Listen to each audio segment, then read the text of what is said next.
Chapter 11. Little had Mrs. Dashwood or her daughters imagined when they first came into Devonshire that so many engagements would arise to occupy their time as shortly presented themselves, or that they should have such frequent invitations and such constant visitors as to leave them little leisure for serious employment. Yet such was the case. When Marianne was recovered, the schemes of amusement at home and abroad, which Sir John had been previously forming, were put into execution. The private balls at the park then began, and parties on the water were made and accomplished as often as a showery October would allow. In every meeting of the kind Willoughby was included, and the ease and familiarity which naturally attended these parties were exactly calculated to give increasing intimacy to his acquaintance with the Dashwoods, to afford him opportunity of witnessing the excellencies of Marianne, of marking his animated admiration of her, and of receiving, in her behaviour to himself, the most pointed assurance of her affection. Elinor could not be surprised at their attachment. She only wished that it were less openly shown, and once or twice did venture to suggest the propriety of some self-command to Marianne. But Marianne abhorred all concealment where no real disgrace could attend unreserve, and to aim at the restraint of sentiments which were not in themselves laudable, appeared to her not merely an unnecessary effort, but a disgraceful subjection of reason to commonplace and mistaken notions. Willoughby thought the same, and their behaviour at all times was an illustration of their opinions. When he was present she had no eyes for anyone else. Everything he did was right. Everything he said was clever. If their evenings at the park were concluded with cards, he cheated himself and all the rest of the party to get her a good hand. If dancing formed the amusement of the night, they were partners for half the time, and when obliged to separate for a couple of dances, were careful to stand together and scarcely spoke a word to anybody else. Such conduct made them of course most exceedingly laughed at, but ridicule could not shame, and seemed hardly to provoke them. Mrs. Dashwood entered into all their feelings with a warmth which left her no inclination for checking this excessive display of them. To her it was but the natural consequence of a strong affection in a young and ardent mind. This was the season of happiness to Marianne. Her heart was devoted to Willoughby, and the fond attachment to Norland, which she brought with her from Sussex, was more likely to be softened than she had thought it possible before, by the charms which his society bestowed on her present home. Elinor's happiness was not so great. Her heart was not so much at ease, nor her satisfaction in their amusements so pure. They afforded her no companion that could make amends for what she had left behind, nor that could teach her to think of Norland with less regret than ever. Neither Lady Middleton nor Mrs. Jennings could supply to her the conversation she missed, although the latter was an everlasting talker, and from the first had regarded her with a kindness which ensured her a large share of her discourse. She had already repeated her own history to Elinor 3 or 4 times, and had Elinor's memory been equal to her means of improvement, she might have known very early in their acquaintance all the particulars of Mr. Jennings's last illness, and what he said to his wife a few minutes before he died. Lady Middleton was more agreeable than her mother only in being more silent. Elinor needed little observation to perceive that her reserve was a mere calmness of manner with which sense had nothing to do. Towards her husband and mother she was the same as to them, and intimacy was therefore neither to be looked for nor desired. She had nothing to say one day that she had not said the day before. Her insipidity was invariable, for even her spirits were always the same, and though she did not oppose the parties arranged by her husband, provided everything were conducted in style and her 2 eldest children attended her, she never appeared to receive more enjoyment from them than she might have experienced in sitting at home, and so little did her presence add to the pleasure of the others, by any share in their conversation, that they were sometimes only reminded of her being amongst them by her solicitude about her troublesome boys. In Colonel Brandon alone, of all her new acquaintance, did Elinor find a person who could in any degree claim the respect of abilities, excite the interest of friendship, or give pleasure as a companion. Willoughby was out of the question. Her admiration and regard, even her sisterly regard, was all his own, but he was a lover. His attentions were wholly Marianne's, and a far less agreeable man might have been more generally pleasing. Colonel Brandon, unfortunately for himself, had no such encouragement to think only of Marianne, and in conversing with Elinor he found the greatest consolation for the indifference of her sister. Elinor's compassion for him increased, as she had reason to suspect that the misery of disappointed love had already been known to him. This suspicion was given by some words which accidentally dropped from him one evening at the park, when they were sitting down together by mutual consent, while the others were dancing. His eyes were fixed on Marianne, and after a silence of some minutes he said, with a faint smile, "Your sister, I understand, does not approve of second attachments." "No," replied Elinor, "her opinions are all romantic. Or rather, as I believe, she considers them impossible to exist." "I believe she does. But how she contrives it without reflecting on the character of her own father, who had himself 2 wives, I know not. A few years, however, will settle her opinions on the reasonable basis of common sense and observation, and then they may be more easy to define and to justify than they now are, by anybody but herself." "This will probably be the case," he replied, "and yet there is something so amiable in the prejudices of a young mind, that one is sorry to see them give way to the reception of more general opinions." "I cannot agree with you there," said Elinor. "There are inconveniences attending such feelings as Marianne's, which all the charms of enthusiasm and ignorance of the world cannot atone for. Her systems have all the unfortunate tendency of setting propriety at naught, and a better acquaintance with the world is what I look forward to as her greatest possible advantage." After a short pause he resumed the conversation by saying, "Does your sister make no distinction in her objections against a second attachment? Or is it equally criminal in every body? Are those who have been disappointed in their first choice, whether from the inconstancy of its object, or the perverseness of circumstances, to be equally indifferent during the rest of their lives? Upon my word, I am not acquainted with the minutiae of her principles. I only know that I never yet heard her admit any instance of a second attachment's being pardonable. This," said he, "cannot hold. But a total change of sentiments, no, do not desire it, for when the romantic refinements of a young mind are obliged to give way, how frequently are they succeeded by such opinions as are but too common, and too dangerous. I speak from experience. I once knew a lady who in temper and mind greatly resembled your sister, who thought and judged like her, but who from an enforced change, from a series of unfortunate circumstances," here he stopped suddenly, "appeared to think that he had said too much, and by his countenance gave rise to conjectures, which might not otherwise have entered Elinor's head. The lady would probably have passed without suspicion, had he not convinced Miss Dashwood that what concerned her ought not to escape his lips. As it was, it required but a slight effort of fancy to connect his emotion with the tender recollection of past regard. Elinor attempted no more. But Marianne, in her place, would not have done so little. The whole story would have been speedily formed under her active imagination, and everything established in the most melancholy order of disastrous love. Chapter 12. As Elinor and Marianne were walking together the next morning, the latter communicated a piece of news to her sister, which, in spite of all that she knew before of Marianne's imprudence and want of thought, surprised her by its extravagant testimony of both. Marianne told her, with the greatest delight, that Willoughby had given her a horse, one that he had bred himself on his estate in Somersetshire, and which was exactly calculated to carry a woman. Without considering that it was not in her mother's plan to keep any horse, that if she were to alter her resolution in favor of this gift, she must buy another for the servant, and keep a servant to ride it, and after all, build a stable to receive them, she had accepted the present without hesitation, and told her sister of it in raptures.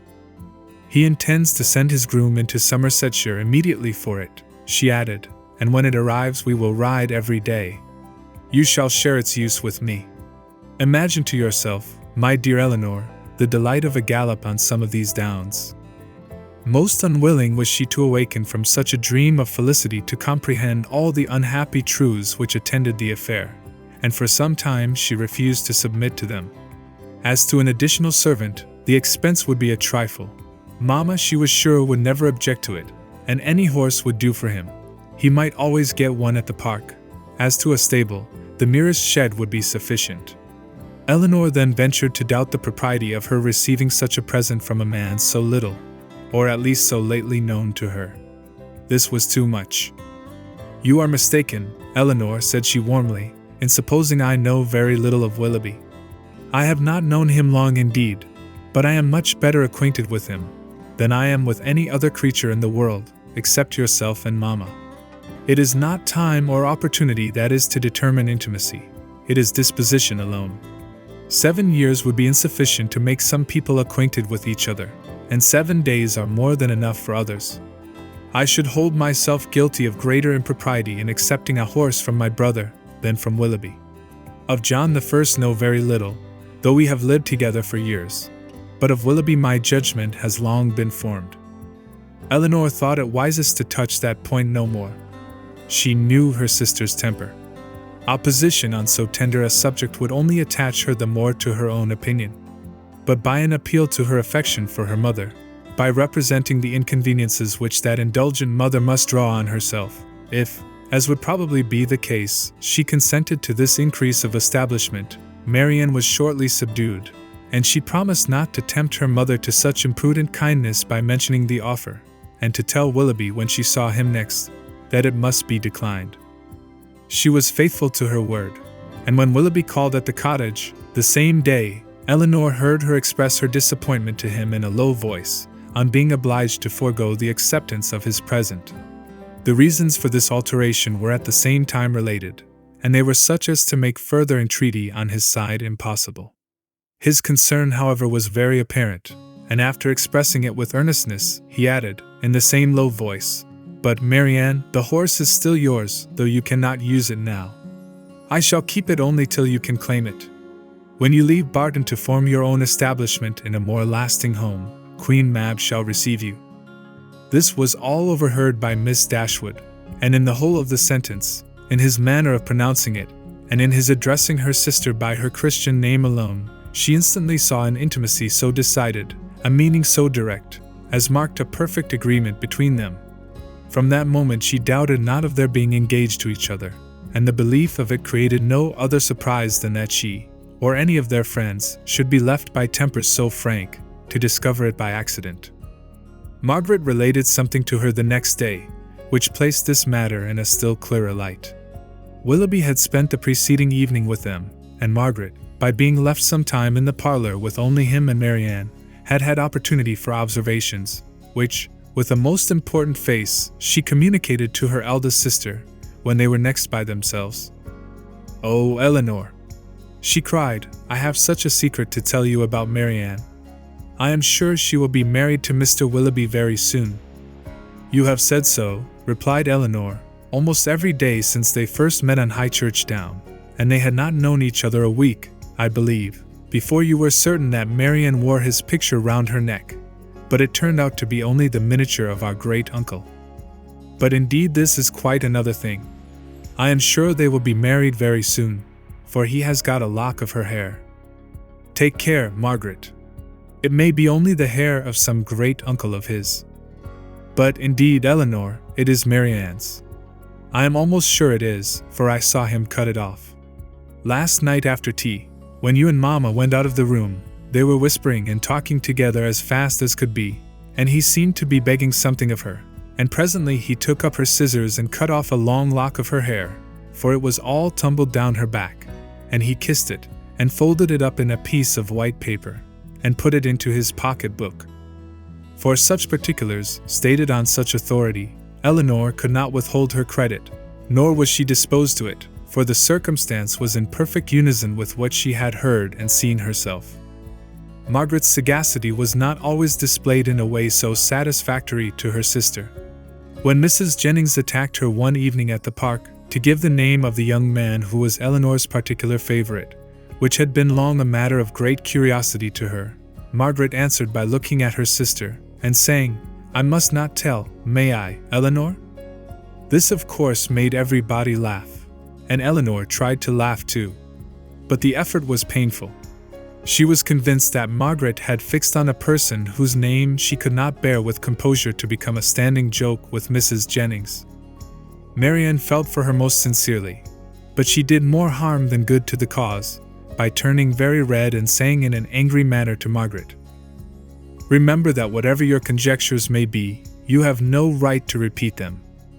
"I never had any conjectures about it," replied Margaret. "It was you who told me of it yourself." This increased the mirth of the company, and Margaret was eagerly pressed to say something more. "Oh, pray, Miss Margaret, let us know all about it," said Mrs. Jennings. "What is the gentleman's name?" "I must not tell, ma'am. But I know very well what it is, and I know where he is too." Yes, we can guess where he is. At his own house at Norland, to be sure. He is the curate of the parish, I dare say." "No, that he is not. He is of no profession at all." "Margaret," said Marianne with great warmth, "you know that all this is an invention of your own, and that there is no such person in existence." "Well, then, he is lately dead, Marianne, for I am sure there was such a man once, and his name begins with an F." Most grateful did Elinor feel to Lady Middleton for observing, at this moment, that it rained very hard, though she believed the interruption to proceed less from any attention to her than from her ladyship's great dislike of all such inelegant subjects of raillery as delighted her husband and mother. The idea, however, started by her, was immediately pursued by Colonel Brandon, who was on every occasion mindful of the feelings of others, and much was said on the subject of rain by both of them. Willoughby opened the pianoforte, and asked Marianne to sit down to it, and thus amidst the various endeavours of different people to quit the topic, it fell to the ground. But not so easily did Elinor recover from the alarm into which it had thrown her. A party was formed this evening for going on the following day to see a very fine place about 12 miles from Barton, belonging to a brother-in-law of Colonel Brandon, without whose interest it could not be seen, as the proprietor, who was then abroad, had left strict orders on that head. The grounds were declared to be highly beautiful, and Sir John, who was particularly warm in their praise, might be allowed to be a tolerable judge, for he had formed parties to visit them, at least, twice every summer for the last 10 years. They contained a noble piece of water, a sail on which was to form a great part of the morning's amusement. Cold provisions were to be taken, open carriages only to be employed, and everything conducted in the usual style of a complete party of pleasure. To some few of the company it appeared rather a bold undertaking, considering the time of year, and that it had rained every day for the last fortnight, and Mrs. Dashwood, who had already a cold, was persuaded by Elinor to stay at home. Chapter 13. Their intended excursion to Whitwell turned out very different from what Elinor had expected. She was prepared to be wet through, fatigued, and frightened, but the event was still more unfortunate, for they did not go at all. By 10 o'clock the whole party was assembled at the park, where they were to breakfast. The morning was rather favourable, though it had rained all night, as the clouds were then dispersing across the sky, and the sun frequently appeared. They were all in high spirits and good humour, eager to be happy, and determined to submit to the greatest inconveniences and hardships rather than be otherwise. While they were at breakfast the letters were brought in. Among the rest there was one for Colonel Brandon. He took it, looked at the direction, changed colour, and immediately left the room. "What is the matter with Brandon?" said Sir John. Nobody could tell. "I hope he has had no bad news," said Lady Middleton. "It must be something extraordinary that could make Colonel Brandon leave my breakfast table so suddenly." In about 5 minutes he returned. "No bad news, Colonel, I hope," said Mrs. Jennings, as soon as he entered the room. "None at all, ma'am, I thank you." "Was it from Avignon? I hope it is not to say that your sister is worse." "No, ma'am. It came from town, and is merely a letter of business." "But how came the hand to discompose you so much, if it was only a letter of business?" Come, this won't do, Colonel, so let us hear the truth of it." "My dear madam," said Lady Middleton, "recollect what you are saying." "Perhaps it is to tell you that your cousin Fanny is married?" said Mrs. Jennings, without attending to her daughter's reproof. "No, indeed it is not." "Well then, I know who it is from, Colonel, and I hope she is well." "Whom do you mean, ma'am?" said he, colouring a little. "Oh, you know who I mean." "I am particularly sorry, ma'am," said he, addressing Lady Middleton, "that I should receive this letter today, for it is on business which requires my immediate attendance in town." "In town?" cried Mrs. Jennings. "What can you have to do in town at this time of year?" "My own loss is great," he continued, "in being obliged to leave so agreeable a party, but I am the more concerned, as I fear my presence is necessary to gain your admittance at Whitwell." What a blow upon them all was this! "But if you write a note to the housekeeper, Mr. Brandon," said Marianne eagerly, "will it not be sufficient?" He shook his head. "We must go," said Sir John. "It shall not be put off when we are so near it. You cannot go to town till tomorrow, Brandon, that is all. I wish it could be so easily settled. But it is not in my power to delay my journey for one day." "If you would but let us know what your business is," said Mrs. Jennings, "we might see whether it could be put off or not." "You would not be 6 hours later," said Willoughby, "if you were to defer your journey till our return. I cannot afford to lose 1 hour." Elinor then heard Willoughby say, in a low voice to Marianne, "There are some people who cannot bear a party of pleasure. Brandon is one of them. He was afraid of catching cold, I dare say, and invented this trick for getting out of it. I would lay 50 guineas the letter was of his own writing." "I have no doubt of it," replied Marianne. "There is no persuading you to change your mind, Brandon. I know of old," said Sir John, "when once you are determined on anything. But, however, I hope you will think better of it.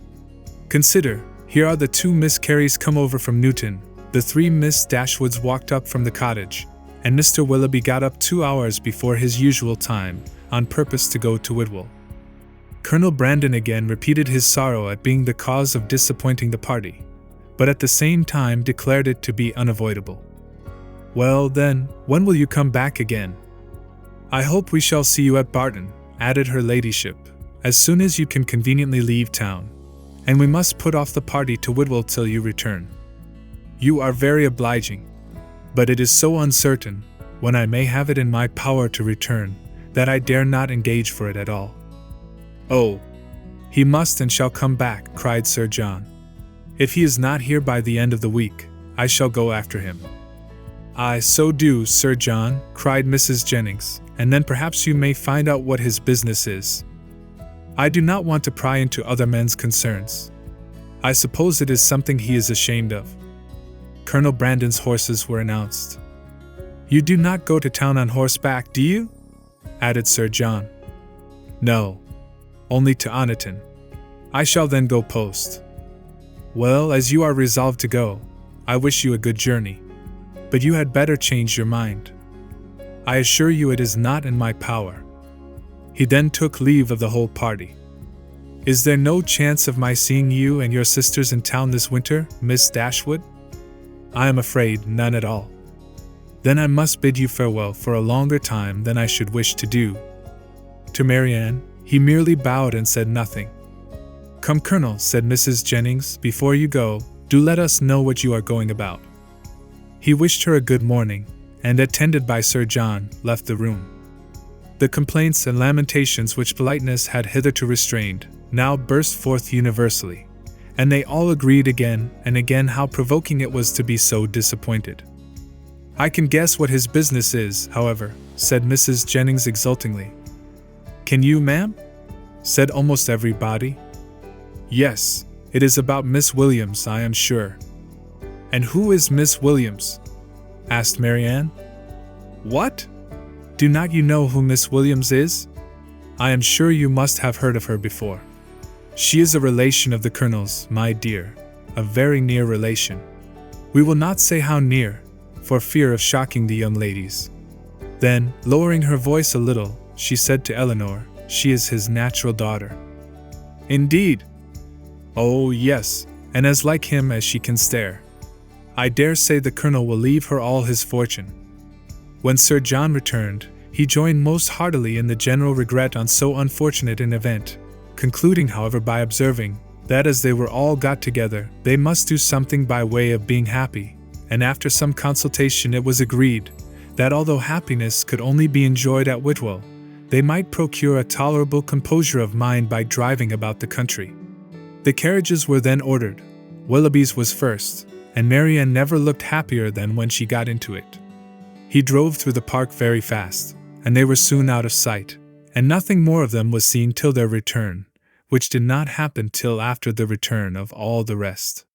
They both seemed delighted with their drive, but said only in general terms that they had kept in the lanes, while the others went on the downs. It was settled that there should be a dance in the evening, and that everybody should be extremely merry all day long. Some more of the Careys came to dinner, and they had the pleasure of sitting down nearly 20 to table, which Sir John observed with great contentment. Willoughby took his usual place between the two elder Miss Dashwoods. Mrs. Jennings sat on Elinor's right hand, and they had not been long seated, before she leant behind her and Willoughby, and said to Marianne, loud enough for them both to hear, "I have found you out in spite of all your tricks. I know where you spent the morning." Marianne colored, and replied very hastily, "Where, pray?" "Did not you know," said Willoughby, "that we had been out in my cuckle?" Yes, Mr. Impudence, I know that very well, and I was determined to find out where you had been to. I hope you like your house, Miss Marianne. It is a very large one, I know, and when I come to see you, I hope you will have new furnished it, for it wanted it very much when I was there 6 years ago." Marianne turned away in great confusion. Mrs. Jennings laughed heartily, and Elinor found that in her resolution to know where they had been, she had actually made her own woman inquire of Mr. Willoughby's groom, and that she had by that method been informed that they had gone to Allenham, and spent a considerable time there in walking about the garden and going all over the house. Elinor could hardly believe this to be true, as it seemed very unlikely that Willoughby should propose, or Marianne consent, to enter the house while Mrs. Smith was in it, with whom Marianne had not the smallest acquaintance. As soon as they left the dining room, Elinor inquired of her about it, and great was her surprise when she found that every circumstance related by Mrs. Jennings was perfectly true. Marianne was quite angry with her for doubting it. "Why should you imagine, Elinor, that we did not go there, or that we did not see the house? Is not it what you have often wished to do yourself?" "Yes, Marianne, but I would not go while Mrs. Smith was there, and with no other companion than Mr. Willoughby. Mr. Willoughby, however, is the only person who can have a right to show that house, and as he went in an open carriage, it was impossible to have any other companion. I never spent a pleasanter morning in my life." "I am afraid," replied Elinor, "that the pleasantness of an employment does not always evince its propriety." "On the contrary, nothing can be a stronger proof of it, Elinor, for if there had been any real impropriety in what I did, I should have been sensible of it at the time, for we always know when we are acting wrong, and with such a conviction I could have had no pleasure. But, my dear Marianne, as it has already exposed you to some very impertinent remarks, do you not now begin to doubt the discretion of your own conduct? If the impertinent remarks of Mrs. Jennings are to be the proof of impropriety in conduct, we are all offending every moment of our lives. I value not her censure any more than I should do her commendation. I am not sensible of having done anything wrong in walking over Mrs. Smith's grounds, or in seeing her house. They will one day be Mr. Willoughby's, and if they were one day to be your own, Marianne, you would not be justified in what you have done." She blushed at this hint, but it was even visibly gratifying to her, and after a 10 minutes interval of earnest thought, she came to her sister again, and said with great good humor, "Perhaps, Elinor, it was rather ill-judged in me to go to Allenham, but Mr. Willoughby wanted particularly to show me the place, and it is a charming house, I assure you. There is one remarkably pretty sitting room upstairs, of a nice comfortable size for constant use, and with modern furniture it would be delightful. It is a corner room, and has windows on 2 sides. On one side you look across the bowling green, behind the house, to a beautiful hanging wood, and on the other you have a view of the church and village, and beyond them, of those fine, bold hills that we have so often admired. I did not see it to advantage, for nothing could be more forlorn than the furniture, but if it were newly fitted up, a couple of £100, Willoughby says, would make it one of the pleasantest summer rooms in England."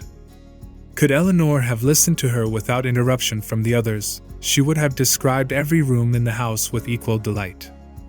Chapter 14. The sudden termination of Colonel Brandon's visit at the park, with his steadiness in concealing its cause, filled the mind, and raised the wonder of Mrs. Jennings for 2 or 3 days. She was a great wonderer, as everyone must be who takes a very lively interest in all the comings and goings of all their acquaintance. She wondered, with little intermission, what could be the reason of it, was sure there must be some bad news, and thought over every kind of distress that could have befallen him, with a fixed determination that he should not escape them all. "Something very melancholy must be the matter, I am sure," said she. "I could see it in his face. Poor man! I am afraid his circumstances may be bad. The estate at Delaford was never reckoned more than 2,000 a year, and his brother left everything sadly involved. I do think he must have been sent for about money matters, for what else can it be? I wonder whether it is so. I would give anything to know the truth of it. Perhaps it is about Miss Williams, and, by the by, I dare say it is, because he looked so conscious when I mentioned her. Maybe she is ill in town. Nothing in the world more likely, for I have a notion she is always rather sickly. I would lay any wager it is about Miss Williams. It is not so very likely he should be distressed in his circumstances now, for he is a very prudent man, and to be sure must have cleared the estate by this time. I wonder what it can be. Maybe his sister is worse at Avignon, and has sent for him over. His setting off in such a hurry seems very like it. Well, I wish him out of all his trouble with all my heart, and a good wife into the bargain." So wondered, so talked Mrs. Jennings, her opinion varying with every fresh conjecture, and all seeming equally probable as they arose. Elinor, though she felt really interested in the welfare of Colonel Brandon, could not bestow all the wonder on his going so suddenly away, which Mrs. Jennings was desirous of her feeling, for besides that the circumstance did not in her opinion justify such lasting amazement or variety of speculation, her wonder was otherwise disposed of. It was engrossed by the extraordinary silence of her sister and Willoughby on the subject, which they must know to be peculiarly interesting to them all. As this silence continued, every day made it appear more strange and more incompatible with the disposition of both. Why they should not openly acknowledge to her mother and herself what their constant behavior to each other declared to have taken place, Elinor could not imagine. She could easily conceive that marriage might not be immediately in their power, for though Willoughby was independent, there was no reason to believe him rich. His estate had been rated by Sir John at about 600 or 700 a year, but he lived at an expense to which that income could hardly be equal, and he had himself often complained of his poverty. But for this strange kind of secrecy maintained by them relative to their engagement, which in fact concealed nothing at all, she could not account, and it was so wholly contradictory to their general opinions and practice, that a doubt sometimes entered her mind of their being really engaged, and this doubt was enough to prevent her making any inquiry of Marianne. Nothing could be more expressive of attachment to them all than Willoughby's behavior. To Marianne it had all the distinguishing tenderness which a lover's heart could give, and to the rest of the family it was the affectionate attention of a son and a brother. The cottage seemed to be considered and loved by him as his home.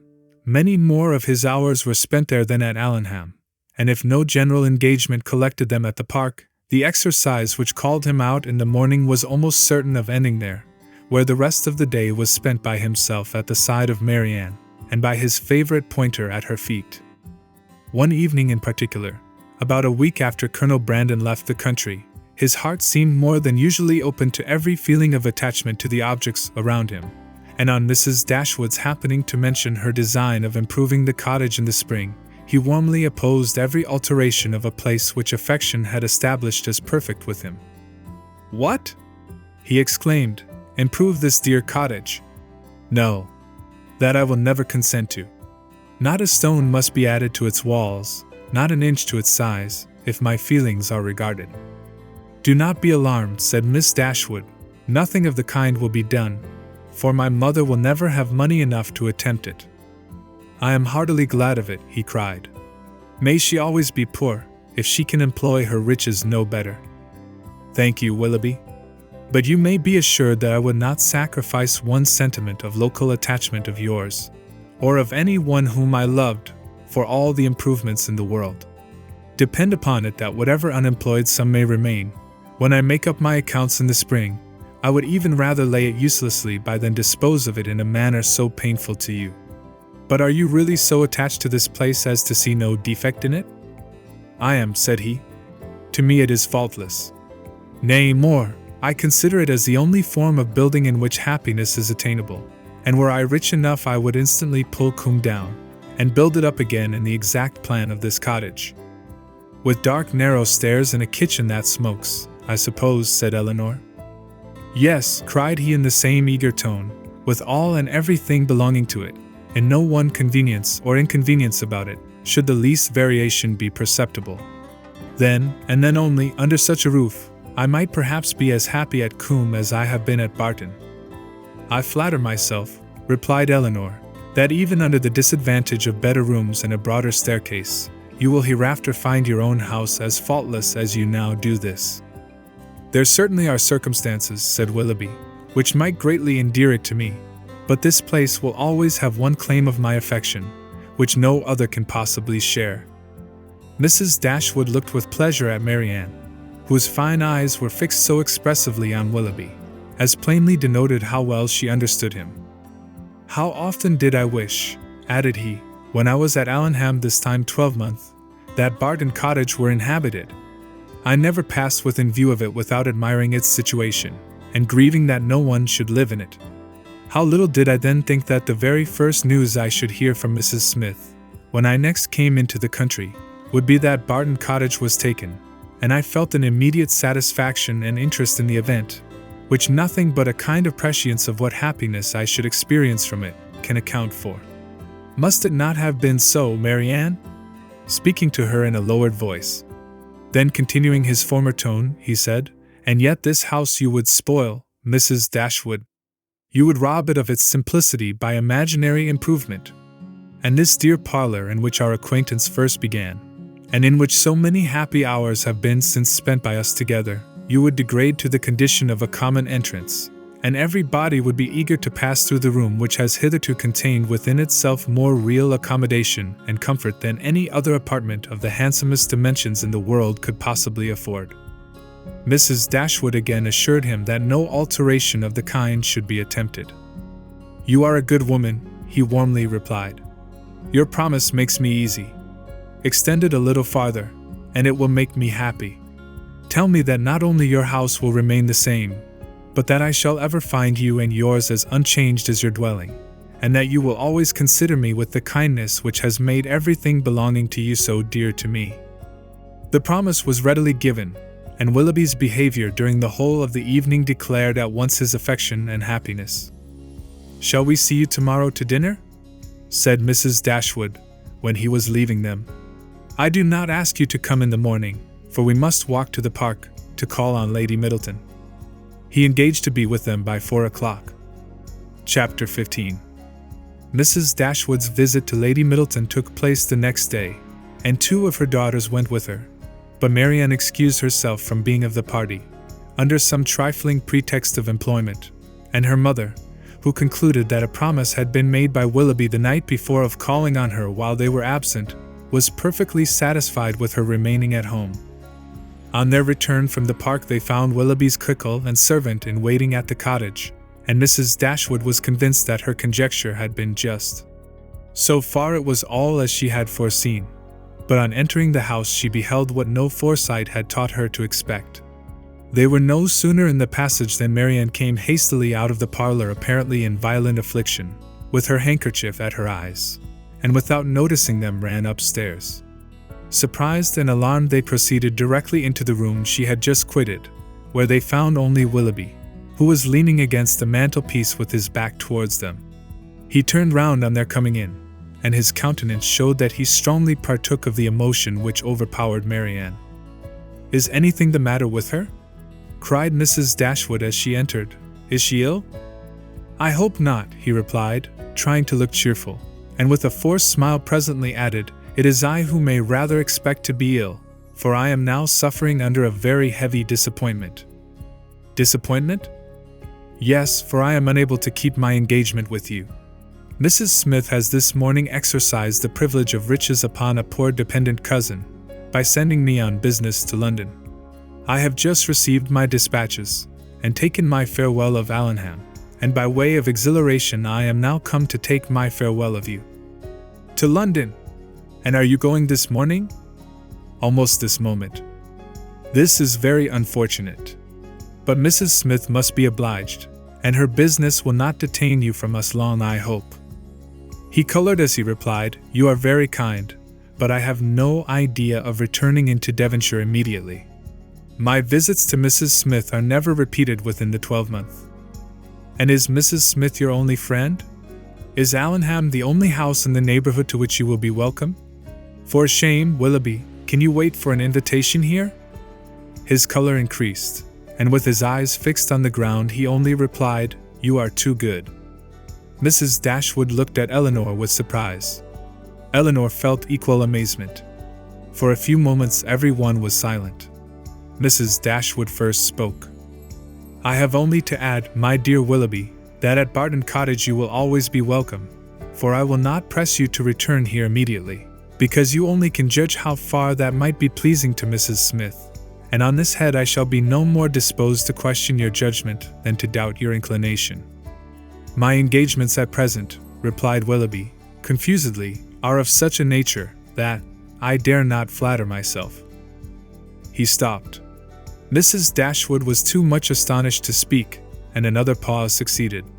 This was broken by Willoughby, who said with a faint smile, It is folly to linger in this manner. I will not torment myself any longer by remaining among friends whose society it is impossible for me now to enjoy. He then hastily took leave of them all and left the room. They saw him step into his carriage, and in a minute it was out of sight.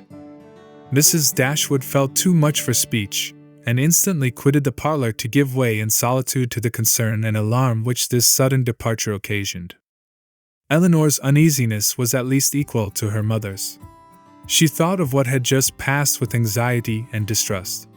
Willoughby's behaviour in taking leave of them, his embarrassment, an affectation of cheerfulness, and above all, his unwillingness to accept her mother's invitation, a backwardness so unlike a lover, so unlike himself, greatly disturbed her. One moment she feared that no serious design had ever been formed on his side, and the next that some unfortunate quarrel had taken place between him and her sister. The distress in which Marianne had quitted the room was such as a serious quarrel could most reasonably account for, though when she considered what Marianne's love for him was, a quarrel seemed almost impossible. But whatever might be the particulars of their separation, her sister's affliction was indubitable, and she thought with the tenderest compassion of that violent sorrow which Marianne was in all probability not merely giving way to as a relief, but feeding and encouraging as a duty. In about half an hour her mother returned, and though her eyes were red, her countenance was not uncheerful. Our dear Willoughby is now some miles from Barton, Elinor, said she, as she sat down to work, and with how heavy a heart does he travel? It is all very strange. So suddenly to be gone. It seems but the work of a moment. And last night he was with us so happy, so cheerful, so affectionate? And now, after only 10 minutes' notice, gone too without intending to return. Something more than what he owned to us must have happened. He did not speak, he did not behave like himself. You must have seen the difference as well as I. What can it be? Can they have quarreled? Why else should he have shown such unwillingness to accept your invitation here? It was not inclination that he wanted, Elinor. I could plainly see that. He had not the power of accepting it. I have thought it all over, I assure you, and I can perfectly account for everything that at first seemed strange to me as well as to you. Can you, indeed? Yes. I have explained it to myself in the most satisfactory way. But you, Elinor, who love to doubt where you can, it will not satisfy you, I know, but you shall not talk me out of my trust in it. I am persuaded that Mrs. Smith suspects his regard for Marianne, disapproves of it, perhaps because she has other views for him, and on that account is eager to get him away, and that the business which she sends him off to transact is invented as an excuse to dismiss him. This is what I believe to have happened. He is, moreover, aware that she does disapprove the connection. He dares not therefore at present confess to her his engagement with Marianne, and he feels himself obliged, from his dependent situation, to give into her schemes, and absent himself from Devonshire for a while. You will tell me, I know, that this may or may not have happened. but I will listen to no cavil, unless you can point out any other method of understanding the affair as satisfactory at this. And now, Elinor, what have you to say?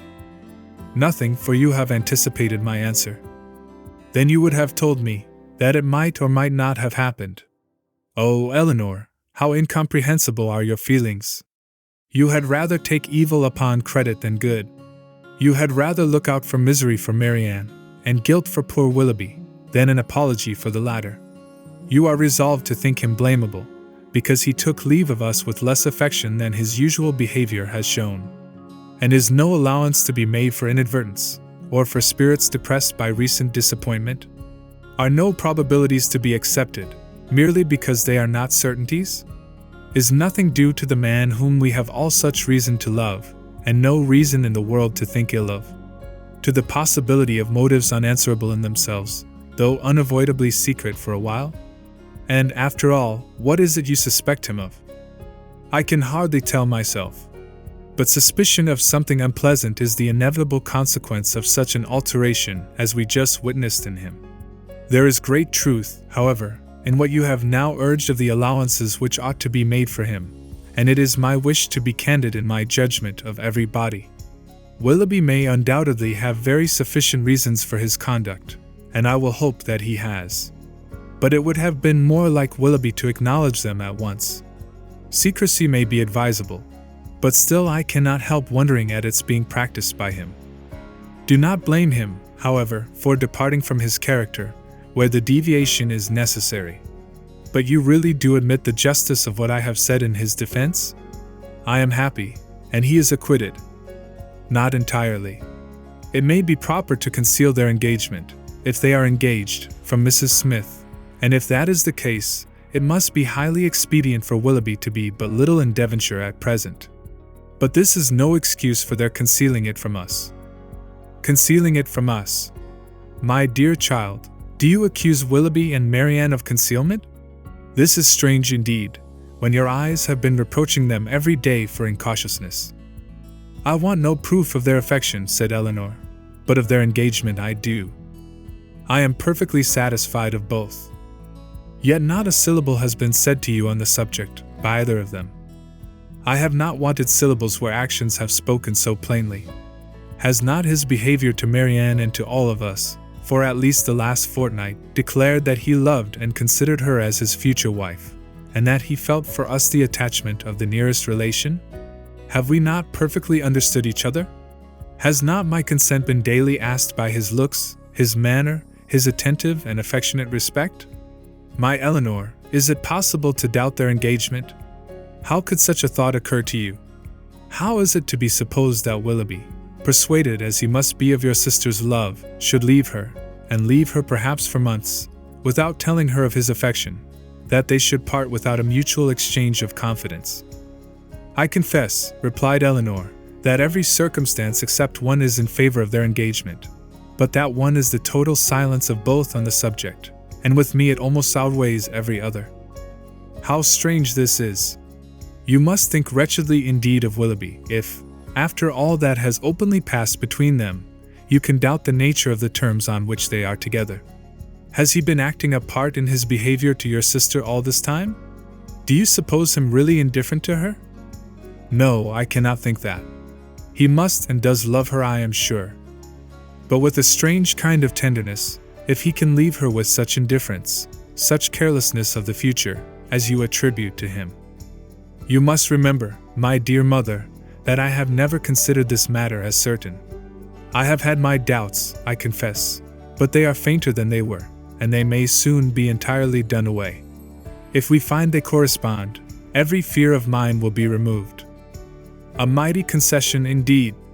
If you were to see them at the altar, you would suppose they were going to be married. Ungracious girl. But I require no such proof. Nothing in my opinion has ever passed to justify doubt. No secrecy has been attempted. All has been uniformly open and unreserved. You cannot doubt your sister's wishes. It must be Willoughby therefore whom you suspect. But why? Is he not a man of honor and feeling? Has there been any inconsistency on his side to create alarm? Can he be deceitful? I hope not, I believe not, cried Elinor. I love Willoughby, sincerely love him, and suspicion of his integrity cannot be more painful to yourself than to me. It has been involuntary, and I will not encourage it. I was startled, I confess, by the alteration in his manners this morning. He did not speak like himself, and did not return your kindness with any cordiality. But all this may be explained by such a situation of his affairs as you have supposed. He had just parted from my sister, had seen her leave him in the greatest affliction, and if he felt obliged, from a fear of offending Mrs. Smith, to resist the temptation of returning here soon, and yet aware that by declining your invitation, by saying that he was going away for some time, he should seem to act an ungenerous, a suspicious part by our family, he might well be embarrassed and disturbed. In such a case, a plain and open avowal of his difficulties would have been more to his honor, I think, as well as more consistent with his general character. But I will not raise objections against any one's conduct on so illiberal a foundation, as a difference in judgment from myself, or a deviation from what I may think right and consistent. You speak very properly. Willoughby certainly does not deserve to be suspected. Though we have not known him long, he is no stranger in this part of the world, and who has ever spoken to his disadvantage? Had he been in a situation to act independently, and marry immediately, it might have been odd that he should leave us without acknowledging everything to me at once. But this is not the case. It is an engagement in some respects not prosperously begun, for their marriage must be at a very uncertain distance, and even secrecy, as far as it can be observed, may now be very advisable. They were interrupted by the entrance of Margaret, and Elinor was then at liberty to think over the representations of her mother, to acknowledge the probability of many, and hope for the justice of all. They saw nothing of Marianne till dinner time, when she entered the room and took her place at the table without saying a word. Her eyes were red and swollen, and it seemed as if her tears were even then restrained with difficulty. She avoided the looks of them all, could neither eat nor speak, and after some time, on her mother silently pressing her hand with tender compassion, her small degree of fortitude was quite overcome, she burst into tears and left the room.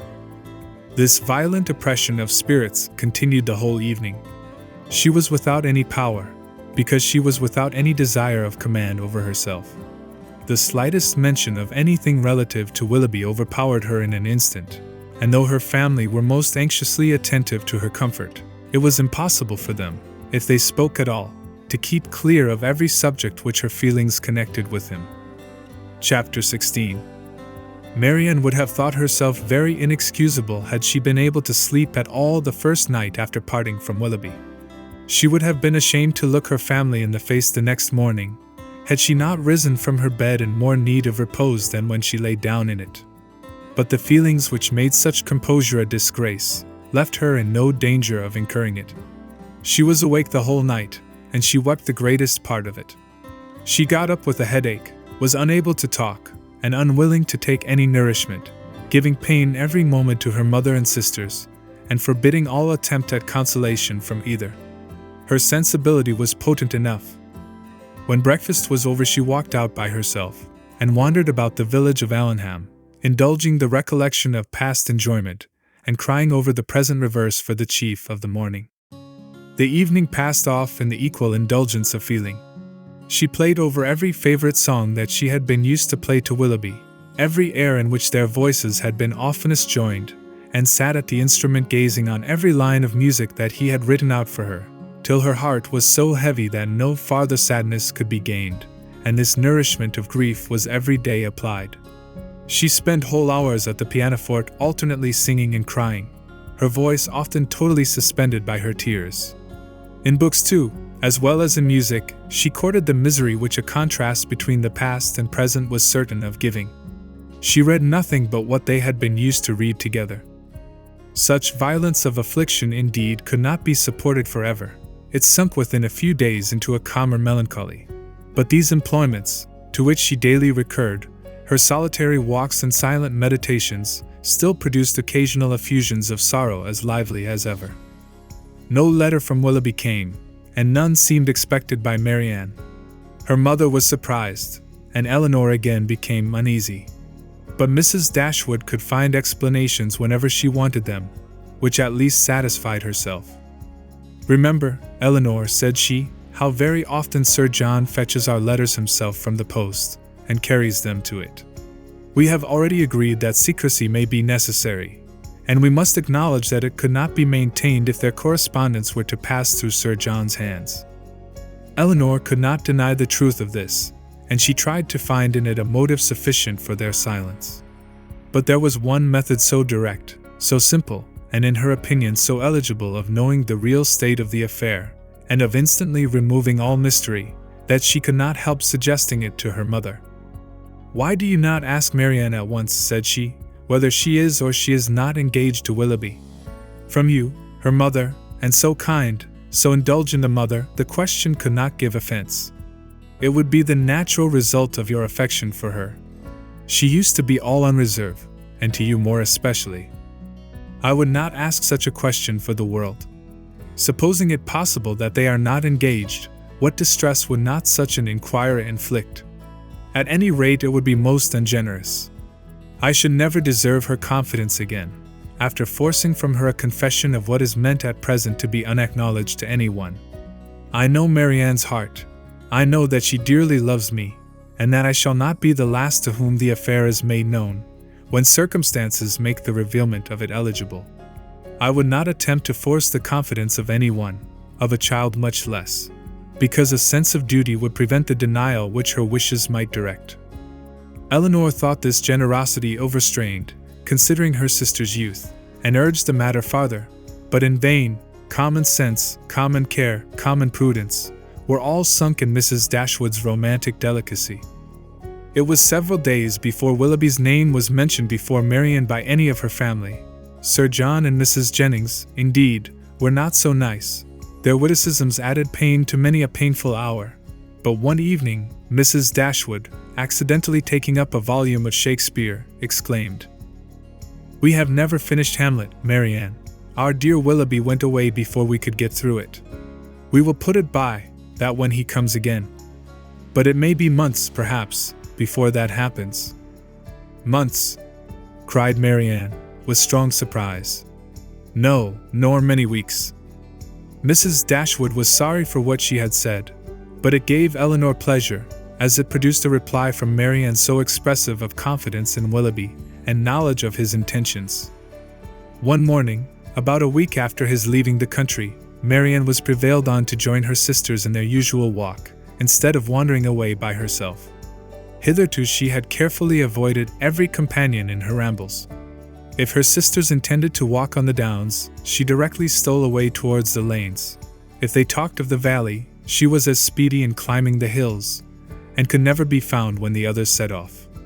But at length she was secured by the exertions of Elinor, who greatly disapproved such continual seclusion. They walked along the road through the valley, and chiefly in silence, for Marianne's mind could not be controlled, and Elinor, satisfied with gaining one point, would not then attempt more. Beyond the entrance of the valley, where the country, though still rich, was less wild and more open, a long stretch of the road which they had travelled on first coming to Barton lay before them, and on reaching that point, they stopped to look around them, and examine a prospect which formed the distance of their view from the cottage, from a spot which they had never happened to reach in any of their walks before. Amongst the objects in the scene, they soon discovered an animated one. It was a man on horseback riding towards them. In a few minutes they could distinguish him to be a gentleman, and in a moment afterwards Marianne rapturously exclaimed, "It is he, it is indeed, I know it is," and was hastening to meet him, when Elinor cried out, "Indeed, Marianne, I think you are mistaken. It is not Willoughby. The person is not tall enough for him, and has not his air." He has, cried Marianne, "I am sure he has. His air, his coat, his horse. I knew how soon he would come." She walked eagerly on as she spoke, and Elinor, to screen Marianne from particularity, as she felt almost certain of its not being Willoughby, quickened her pace and kept up with her. They were soon within 30 yards of the gentleman. Marianne looked again, her heart sunk within her, and abruptly turning round, she was hurrying back, when the voices of both her sisters were raised to detain her.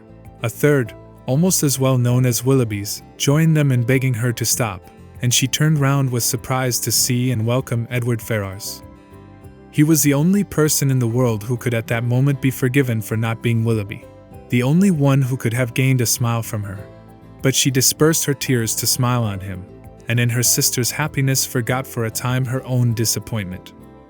He dismounted, and giving his horse to his servant, walked back with them to Barton, whither he was purposely coming to visit them. He was welcomed by them all with great cordiality, but especially by Marianne, who showed more warmth of regard in her reception of him than even Elinor herself. To Marianne, indeed, the meeting between Edward and her sister was but a continuation of that unaccountable coldness which she had often observed at Norland in their mutual behavior. On Edward's side, more particularly, there was a deficiency of all that a lover ought to look and say on such an occasion.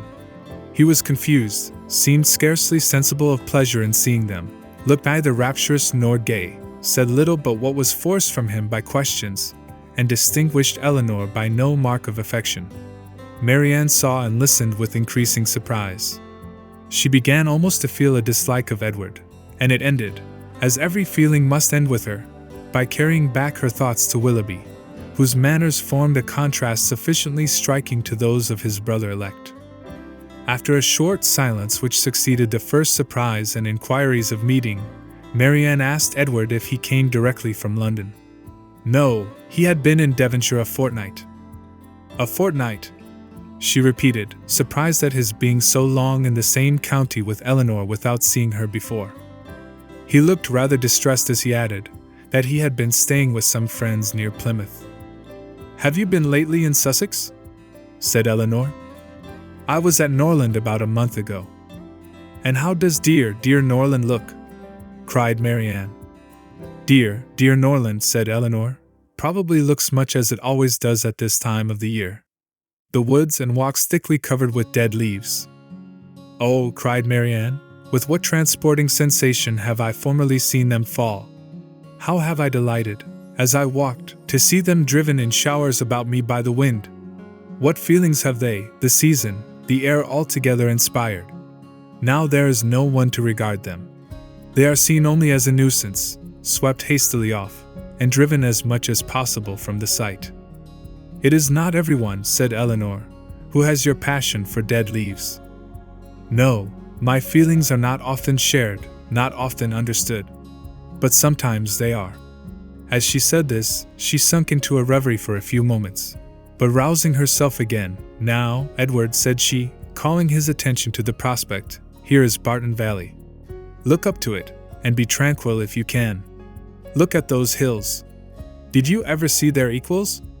To the left is Barton Park, amongst those woods and plantations. You may see the end of the house. And there, beneath that farthest hill, which rises with such grandeur, is our cottage. It is a beautiful country, he replied, but these bottoms must be dirty in winter. How can you think of dirt, with such objects before you? Because, replied he, smiling, among the rest of the objects before me, I see a very dirty lane. How strange, said Marianne to herself as she walked on. Have you an agreeable neighborhood here? Are the Middletons pleasant people? No, not all, answered Marianne. We could not be more unfortunately situated. Marianne, cried her sister, how can you say so? How can you be so unjust? They are a very respectable family, Mr. Ferrars, and towards us have behaved in the friendliest manner. Have you forgot, Marianne, how many pleasant days we have owed to them? No, said Marianne, in a low voice, nor how many painful moments. Elinor took no notice of this, and directing her attention to their visitor, endeavored to support something like discourse with him, by talking of their present residence, its conveniences, and extorting from him occasional questions and remarks. His coldness and reserve mortified her severely. She was vexed and half angry, but resolving to regulate her behavior to him by the past rather than the present, she avoided every appearance of resentment or displeasure, and treated him as she thought he ought to be treated from the family connection. Chapter 17. Mrs. Dashwood was surprised only for a moment at seeing him, for his coming to Barton was, in her opinion, of all things the most natural. Her joy and expression of regard long outlived her wonder. He received the kindest welcome from her, and shyness, coldness, reserve could not stand against such a reception. They had begun to fail him before he entered the house, and they were quite overcome by the captivating manners of Mrs. Dashwood. Indeed, a man could not very well be in love with either of her daughters, without extending the passion to her, and Elinor had the satisfaction of seeing him soon become more like himself. His affection seemed to reanimate towards them all, and his interest in their welfare again became perceptible. He was not in spirits, however. He praised their house, admired its prospect, was attentive and kind, but still he was not in spirits. The whole family perceived it, and Mrs. Dashwood, attributing it to some want of liberality in his mother, sat down to table indignant against all selfish parents.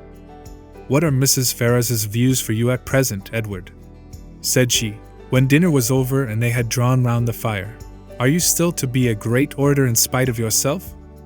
"No. I hope my mother is now convinced that I have no more talents than inclination for a public life. But how is your fame to be established? For famous you must be to satisfy all your family, and with no inclination for expense, no affection for strangers, no profession, and no assurance, you may find it a difficult matter. I shall not attempt it. I have no wish to be distinguished, and have every reason to hope I never shall. Thank heaven! I cannot be forced into genius and eloquence. You have no ambition, I well know. Your wishes are all moderate. As moderate as those of the rest of the world, I believe. I wish as well as everybody else to be perfectly happy, but like everybody else it must be in my own way. Greatness will not make me so." "Strange that it would," cried Marianne. "What have wealth or grandeur to do with happiness?" "Grandeur has but little," said Elinor, "but wealth has much to do with it." "Elinor, for shame," said Marianne. "Money can only give happiness where there is nothing else to give it. Beyond a competence, it can afford no real satisfaction, as far as mere self is concerned." "Perhaps," said Elinor, smiling, "we may come to the same point. Your competence and my wealth are very much alike, I dare say, and without them, as the world goes now, we shall both agree that every kind of external comfort must be wanting. Your ideas are only more noble than mine. Come, what is your competence?" "About 1,800 or 2,000 a year, not more than that." Elinor laughed. 2,000 a year! One is my wealth. I guessed how it would end. "And yet 2,000 a year is a very moderate income," said Marianne. "A family cannot well be maintained on a smaller. I am sure I am not extravagant in my demands. A proper establishment of servants, a carriage, perhaps two, and hunters, cannot be supported on less." Elinor smiled again, to hear her sister describing so accurately their future expenses at Cum Magna. "Hunters," repeated Edward, "but why must you have hunters? Everybody does not hunt." Marianne colored as she replied, "But most people do." "I wish," said Margaret, striking out a novel thought, "that somebody would give us all a large fortune apiece." "Oh, that they would!" cried Marianne, her eyes sparkling with animation, and her cheeks glowing with the delight of such imaginary happiness. "We are all unanimous in that wish, I suppose," said Elinor, "in spite of the insufficiency of wealth." "Oh dear!" cried Margaret, "how happy I should be! I wonder what I should do with it." Marianne looked as if she had no doubt on that point. "I should be puzzled to spend so large a fortune myself," said Mrs. Dashwood, "if my children were all to be rich without my help." "You must begin your improvements on this house," observed Elinor, "and your difficulties will soon vanish." "What magnificent orders would travel from this family to London," said Edward, "in such an event. What a happy day for booksellers, music sellers, and print shops. You, Miss Dashwood, would give a general commission for every new print of merit to be sent you, and as for Marianne, I know her greatness of soul, there would not be music enough in London to content her. And books. Thomson, Cooper, Scott, she would buy them all over and over again. She would buy up every copy, I believe, to prevent their falling into unworthy hands, and she would have every book that tells her how to admire an old twisted tree. Should not you, Marianne? Forgive me, if I am very saucy." but I was willing to show you that I had not forgot our old disputes. I love to be reminded of the past, Edward, whether it be melancholy or gay. I love to recall it, and you will never offend me by talking of former times. You are very right in supposing how my money would be spent, some of it, at least. My loose cash would certainly be employed in improving my collection of music and books. And the bulk of your fortune would be laid out in annuities on the authors or their heirs.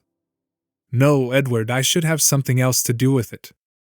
Perhaps, then, you would bestow it as a reward on that person who wrote the ablest defense of your favorite maxim, that no one can ever be in love more than once in their life. Your opinion on that point is unchanged, I presume? Undoubtedly. At my time of life, opinions are tolerably fixed. It is not likely that I should now see or hear anything to change them. Marianne is as steadfast as ever, you see, said Elinor. She is not at all altered. She is only grown a little more grave than she was. Nay, Edward, said Marianne, you need not reproach me. You are not very gay yourself. Why should you think so? Replied he, with a sigh. But gaiety never was a part of my character. Nor do I think it a part of Marianne's, said Elinor. I should hardly call her a lively girl. She is very earnest, very eager in all she does, sometimes talks a great deal and always with animation, but she is not often really merry. I believe you are right, he replied, and yet I have always set her down as a lively girl. I have frequently detected myself in such kind of mistakes, said Elinor, in a total misapprehension of character in some point or other, fancying people so much more gay or grave, or ingenious or stupid than they really are, and I can hardly tell why or in what the deception originated. Sometimes one is guided by what they say of themselves, and very frequently by what other people say of them, without giving oneself time to deliberate and judge. But I thought it was right, Elinor, said Marianne, to be guided wholly by the opinion of other people. I thought our judgments were given us merely to be subservient to those of neighbors. This has always been your doctrine, I am sure. No, Marianne, never. My doctrine has never aimed at the subjection of the understanding. All I have ever attempted to influence has been the behavior. You must not confound my meaning. I am guilty, I confess, of having often wished you to treat our acquaintance in general with greater attention. But when have I advised you to adopt their sentiments or to conform to their judgment in serious matters? You have not been able to bring your sister over to your plan of general civility, said Edward to Elinor. Do you gain no ground? Quite the contrary, replied Elinor, looking expressively at Marianne. My judgment, he returned, is all on your side of the question, but I am afraid my practice is much more on your sister's. I never wish to offend, but I am so foolishly shy that I often seem negligent, when I am only kept back by my natural awkwardness. I have frequently thought that I must have been intended by nature to be fond of low company. I am so little at my ease among strangers of gentility. Marianne has not shyness to excuse any inattention of hers, said Elinor. She knows her own worth too well for false shame, replied Edward. Shyness is only the effect of a sense of inferiority in some way or other. If I could persuade myself that my manners were perfectly easy and graceful, I should not be shy. But you would still be reserved, said Marianne, and that is worse. Edward started. Reserved. Am I reserved, Marianne? Yes, very. I do not understand you, replied he, coloring. Reserved. How, in what manner? What am I to tell you? What can you suppose? Elinor looked surprised at his emotion, but trying to laugh off the subject, she said to him, Do not you know my sister well enough to understand what she means? Do not you know she calls every one reserved who does not talk as fast, and admire what she admires as rapturously as herself? Edward made no answer. His gravity and thoughtfulness returned on him in their fullest extent, and he sat for some time silent and dull. Chapter 18. Elinor saw, with great uneasiness, the low spirits of her friend. His visit afforded her but a very partial satisfaction, while his own enjoyment in it appeared so imperfect. It was evident that he was unhappy. She wished it were equally evident that he still distinguished her by the same affection which once she had felt no doubt of inspiring. but hitherto the continuance of his preference seemed very uncertain, and the reservedness of his manner towards her contradicted one moment what a more animated look had intimated the preceding one. He joined her and Marianne in the breakfast room the next morning before the others were down, and Marianne, who was always eager to promote their happiness as far as she could, soon left them to themselves. But before she was halfway upstairs she heard the parlor door open, and turning round, was astonished to see Edward himself come out. "I am going into the village to see my horses," said he, "as you are not yet ready for breakfast. I shall be back again presently." Edward returned to them with fresh admiration of the surrounding country. In his walk to the village, he had seen many parts of the valley to advantage, and the village itself, in a much higher situation than the cottage, afforded a general view of the whole, which had exceedingly pleased him. This was a subject which ensured Marianne's attention, and she was beginning to describe her own admiration of these scenes, and to question him more minutely on the objects that had particularly struck him, when Edward interrupted her by saying, "You must not inquire too far, Marianne. Remember I have no knowledge in the picturesque, and I shall offend you by my ignorance and want of taste if we come to particulars. I shall call hills steep, which ought to be bold, surfaces strange and uncouth, which ought to be irregular and rugged, and distant objects out of sight, which ought only to be indistinct through the soft medium of a hazy atmosphere. You must be satisfied with such admiration as I can honestly give. I call it a very fine country. The hills are steep, the woods seem full of fine timber, and the valley looks comfortable and snug, with rich meadows and several neat farmhouses scattered here and there. It exactly answers my idea of a fine country, because it unites beauty with utility, and I dare say it is a picturesque one too, because you admire it. I can easily believe it to be full of rocks and promontories, grey moss and brushwood, but these are all lost on me. I know nothing of the picturesque." "I am afraid it is but too true," said Marianne, "but why should you boast of it?" "I suspect," said Elinor, "that to avoid one kind of affectation, Edward here falls into another. Because he believes many people pretend to more admiration of the beauties of nature than they really feel, and is disgusted with such pretensions, he affects greater indifference and less discrimination in viewing them himself than he possesses. He is fastidious and will have an affectation of his own." "It is very true," said Marianne, "that admiration of landscape scenery has become a mere jargon. Everybody pretends to feel and tries to describe with the taste and elegance of him who first defined what picturesque beauty was. I detest jargon of every kind, and sometimes I have kept my feelings to myself, because I could find no language to describe them in but what was worn and hackneyed out of all sense and meaning." "I am convinced," said Edward, "that you really feel all the delight in a fine prospect which you profess to feel. But, in return, your sister must allow me to feel no more than I profess. I like a fine prospect, but not on picturesque principles. I do not like crooked, twisted, blasted trees. I admire them much more if they are tall, straight, and flourishing. I do not like ruined, tattered cottages. I am not fond of nettles or thistles, or heath blossoms. I have more pleasure in a snug farmhouse than a watchtower, and a troop of tidy, happy villagers please me better than the finest banditti in the world." Marianne looked with amazement at Edward, with compassion at her sister. Elinor only laughed. The subject was continued no farther, and Marianne remained thoughtfully silent, till a new object suddenly engaged her attention. She was sitting by Edward, and in taking his tea from Mrs. Dashwood, his hand passed so directly before her as to make a ring, with a plait of hair in the center, very conspicuous on one of his fingers.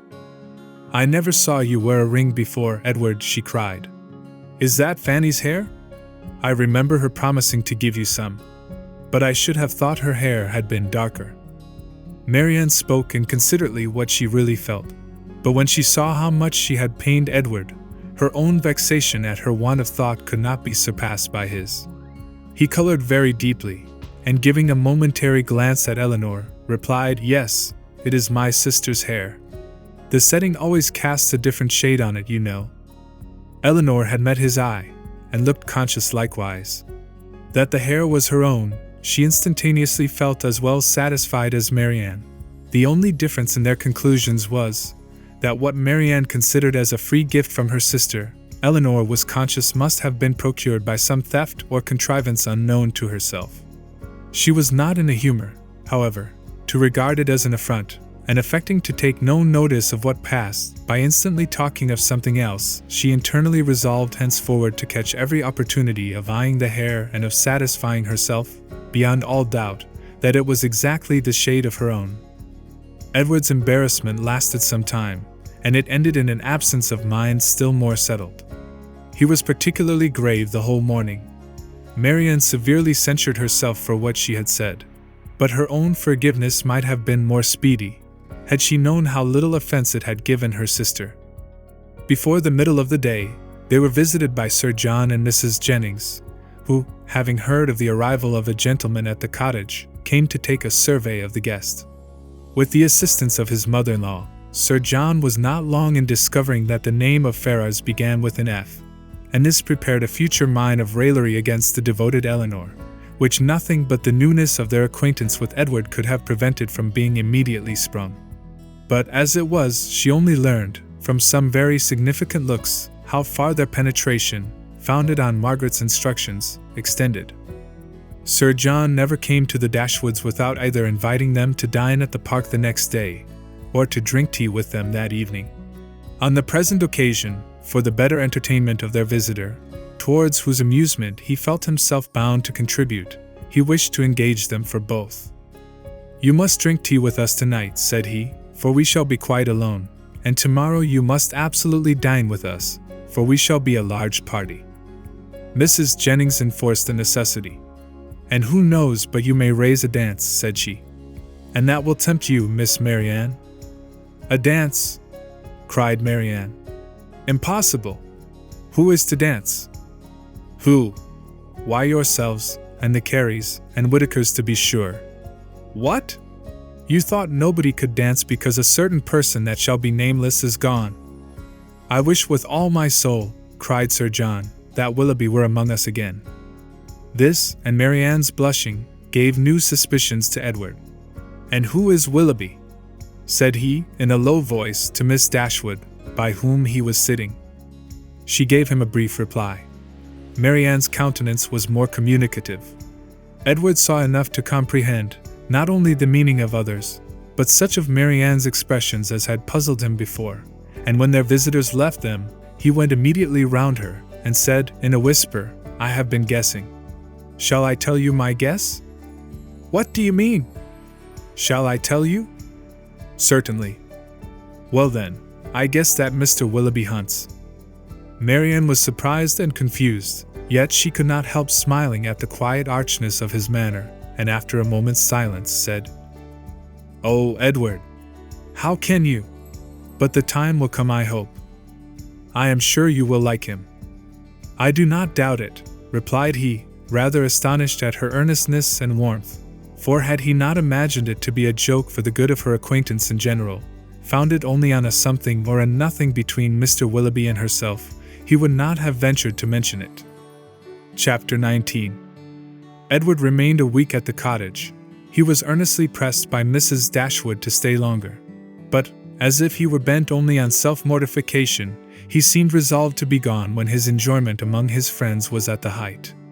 His spirits, during the last 2 or 3 days, though still very unequal, were greatly improved. He grew more and more partial to the house and environs, never spoke of going away without a sigh, declared his time to be wholly disengaged, even doubted to what place he should go when he left them, but still, go he must. Never had any week passed so quickly. He could hardly believe it to be gone. He said so repeatedly. Other things he said too, which marked the turn of his feelings and gave the lie to his actions. He had no pleasure at Norland. He detested being in town. But either to Norland or London, he must go. He valued their kindness beyond anything, and his greatest happiness was in being with them. Yet he must leave them at the end of a week, in spite of their wishes and his own, and without any restraint on his time. Elinor placed all that was astonishing in this way of acting to his mother's account, and it was happy for her that he had a mother whose character was so imperfectly known to her, as to be the general excuse for everything strange on the part of her son. Disappointed, however, and vexed as she was, and sometimes displeased with his uncertain behavior to herself, she was very well disposed on the whole to regard his actions with all the candid allowances and generous qualifications, which had been rather more painfully extorted from her, for Willoughby's service, by her mother. His want of spirits, of openness, and of consistency were most usually attributed to his want of independence, and his better knowledge of Mrs. Ferrars's disposition and designs. The shortness of his visit, the steadiness of his purpose in leaving them, originated in the same fettered inclination, the same inevitable necessity of temporizing with his mother. The old well-established grievance of duty against will, parent against child, was the cause of all. She would have been glad to know when these difficulties were to cease, this opposition was to yield, when Mrs. Ferrars would be reformed, and her son be at liberty to be happy. But from such vain wishes she was forced to turn for comfort to the renewal of her confidence in Edward's affection, to the remembrance of every mark of regard in look or word which fell from him while at Barton, and above all to that flattering proof of it which he constantly wore round his finger. "I think, Edward," said Mrs. Dashwood, as they were at breakfast the last morning, "you would be a happier man if you had any profession to engage your time and give an interest to your plans and actions. Some inconvenience to your friends, indeed, might result from it. You would not be able to give them so much of your time. But with a smile, you would be materially benefited in one particular at least. You would know where to go when you left them." "I do assure you," he replied, "that I have long thought on this point, as you think now. It has been, and is, and probably will always be a heavy misfortune to me, that I have had no necessary business to engage me, no profession to give me employment, or afford me anything like independence. But unfortunately my own nicety, and the nicety of my friends, have made me what I am, an idle, helpless being. We never could agree in our choice of a profession. I always preferred the church, as I still do. But that was not smart enough for my family. They recommended the army. That was a great deal too smart for me. The law was allowed to be genteel enough. Many young men, who had chambers in the Temple, made a very good appearance in the first circles, and drove about town in very knowing gigs. But I had no inclination for the law, even in this less abstruse study of it, which my family approved. As for the navy, it had fashion on its side, but I was too old when the subject was first started to enter it, and, at length, as there was no necessity for my having any profession at all, as I might be as dashing and expensive without a red coat on my back as with one, idleness was pronounced on the whole to be most advantageous and honorable. And a young man of 18 is not in general so earnestly bent on being busy as to resist the solicitations of his friends to do nothing. I was therefore entered at Oxford and have been properly idle ever since. The consequence of which, I suppose, will be, said Mrs. Dashwood, since leisure has not promoted your own happiness, that your sons will be brought up to as many pursuits, employments, professions, and trades as Columella's. They will be brought up, said he, in a serious accent, to be as unlike myself as is possible. In feeling, in action, in condition, in everything. Come, come, this is all an effusion of immediate want of spirits, Edward. You are in a melancholy humor, and fancy that any one unlike yourself must be happy. But remember that the pain of parting from friends will be felt by everybody at times, whatever be their education or state. Know your own happiness. You want nothing but patience, or give it a more fascinating name, call it hope. Your mother will secure to you, in time, that independence you are so anxious for. It is her duty, and it must ere long become her happiness to prevent your whole youth from being wasted in discontent. How much may not a few months do? I think, replied Edward, that I may defy many months to produce any good to me.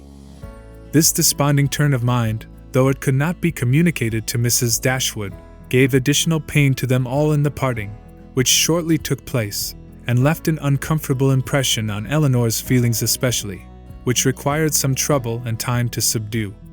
But as it was her determination to subdue it, and to prevent herself from appearing to suffer more than what all her family suffered on his going away, she did not adopt the method so judiciously employed by Marianne, on a similar occasion, to augment and fix her sorrow, by seeking silence, solitude, and idleness.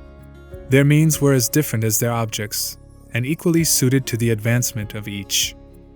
Elinor sat down to her drawing table as soon as he was out of the house, busily employed herself the whole day, either sought nor avoided the mention of his name, appeared to interest herself almost as much as ever in the general concerns of the family, and if, by this conduct, she did not lessen her own grief, it was at least prevented from unnecessary increase. And her mother and sisters were spared much solicitude on her account. Such behavior as this, so exactly the reverse of her own, appeared no more meritorious to Marianne than her own had seemed faulty to her. The business of self-command she settled very easily. With strong affections it was impossible, with calm ones it could have no merit. That her sister's affections were calm, she dared not deny, though she blushed to acknowledge it, and of the strength of her own, she gave a very striking proof, by still loving and respecting that sister, in spite of this mortifying conviction.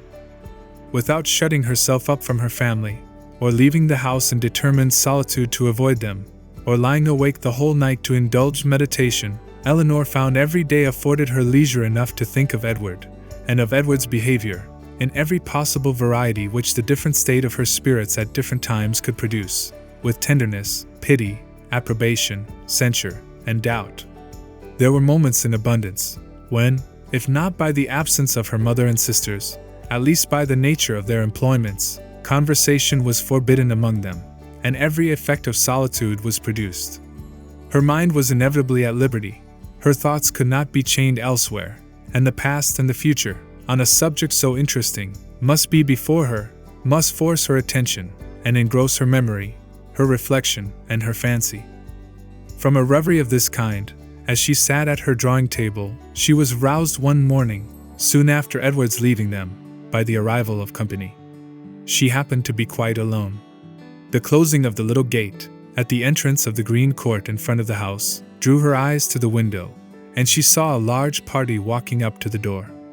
Amongst them were Sir John and Lady Middleton and Mrs. Jennings, but there were two others, a gentleman and lady, who were quite unknown to her.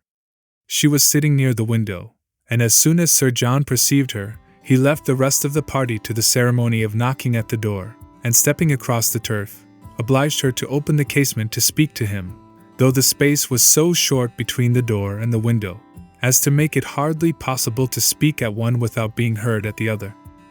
"Well," said he, "we have brought you some strangers. How do you like them?" "Hush! They will hear you." "Never mind if they do.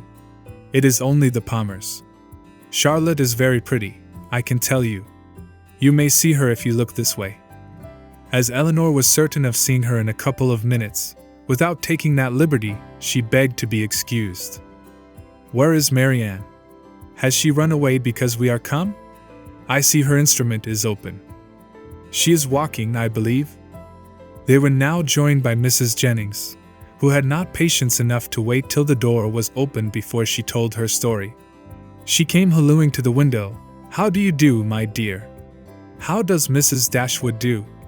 And where are your sisters?" "What? All alone? You will be glad of a little company to sit with you. I have brought my other son and daughter to see you. Only think of their coming so suddenly. I thought I heard a carriage last night, while we were drinking our tea, but it never entered my head that it could be them. I thought of nothing but whether it might not be Colonel Brandon come back again. So I said to Sir John, 'I do think I hear a carriage. Perhaps it is Colonel Brandon come back again.'" Elinor was obliged to turn from her, in the middle of her story, to receive the rest of the party. Lady Middleton introduced the two strangers. Mrs. Dashwood and Margaret came downstairs at the same time, and they all sat down to look at one another, while Mrs. Jennings continued her story as she walked through the passage into the parlor, attended by Sir John. Mrs. Palmer was several years younger than Lady Middleton, and totally unlike her in every respect. She was short and plump, had a very pretty face, and the finest expression of good humor in it that could possibly be. Her manners were by no means so elegant as her sister's, but they were much more prepossessing. She came in with a smile, smiled all the time of her visit, except when she laughed, and smiled when she went away. Her husband was a grave-looking young man of 5 or 26, with an air of more fashion and sense than his wife, but of less willingness to please or be pleased. He entered the room with a look of self-consequence, slightly bowed to the ladies, without speaking a word, and after briefly surveying them and their apartments, took up a newspaper from the table, and continued to read it as long as he stayed. Mrs. Palmer, on the contrary, who was strongly endowed by nature with a turn for being uniformly civil and happy, was hardly seated before her admiration of the parlor, and everything in it burst forth. "Well, what a delightful room this is! I never saw anything so charming. Only think, Mamma, how it has improved since I was here last. I always thought it such a sweet place, ma'am," turning to Mrs. Dashwood, "but you have made it so charming. Only look, sister, how delightful everything is. How I should like such a house for myself. Should not you, Mr. Palmer?" Mr. Palmer made her no answer, and did not even raise his eyes from the newspaper. "Mr. Palmer does not hear me," said she, laughing. "He never does sometimes. It is so ridiculous." This was quite a new idea to Mrs. Dashwood. She had never been used to find wit in the inattention of anyone, and could not help looking with surprise at them both. Mrs. Jennings, in the meantime, talked on as loud as she could, and continued her account of their surprise, the evening before, on seeing their friends, without ceasing till everything was told. Mrs. Palmer laughed heartily at the recollection of their astonishment, and everybody agreed, 2 or 3 times over, that it had been quite an agreeable surprise. "You may believe how glad we all were to see them," added Mrs. Jennings, leaning forward towards Elinor, and speaking in a low voice as if she meant to be heard by no one else, though they were seated on different sides of the room.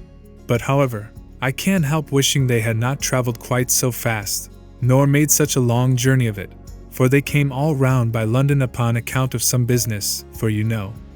Nodding significantly and pointing to her daughter, "It was wrong in her situation. I wanted her to stay at home and rest this morning, but she would come with us. She longed so much to see you all." Mrs. Palmer laughed, and said it would not do her any harm. "She expects to be confined in February," continued Mrs. Jennings.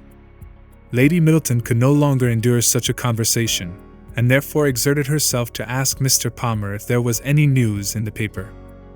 "No, none at all," he replied, and read on. "Here comes Marianne," cried Sir John. "Now, Palmer, you shall see a monstrous pretty girl." He immediately went into the passage, opened the front door, and ushered her in himself.